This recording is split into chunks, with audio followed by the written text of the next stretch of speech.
প্রধানমন্ত্রীকে উদ্দেশ্য করে বিতর্কিত পোস্টার। প্রধানমন্ত্রীর সফরের দিনেই উত্তেজনা দুর্গাপুরে। কারা দিল পোস্টার? চক্রান্তের অভিযোগ গেরুয়া শিবিরের।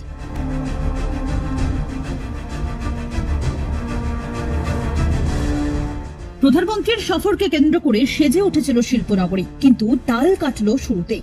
নরেন্দ্র মোদীর সফরের দিনেই দুর্গাপুরে পোস্টার ঘিরে বিতর্ক। প্রধানমন্ত্রীকে উদ্দেশ্য করে ওই বিতর্কিত পোস্টার দেওয়া হয়, কিন্তু কে বা কাদের তরফে দেওয়া হয়েছে ওই পোস্টার জানা যায়নি।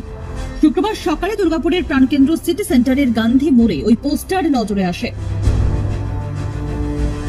গান্ধী মূর্তির উল্টো দিকে সাঁটানো হয় পোস্টারটি। সেখানে মোদীর ছবি ব্যবহার করে লেখা, ভাওতাবাজি সইবে না বাংলা। দুর্গাপুরে বন্ধ হয়ে যাওয়ার রাষ্ট্রায়ত্ত সংস্থাগুলি কবে খুলবে? মোদী তুমি জবাব দাও।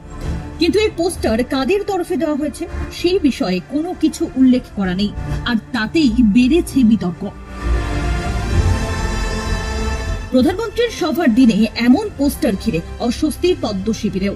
তাদের অভিযোগ, রাজনৈতিক স্বার্থ চরিতার্থ করতেই প্রধানমন্ত্রীর সভার দিনে এইভাবে পোস্টার দেওয়া হয়েছে।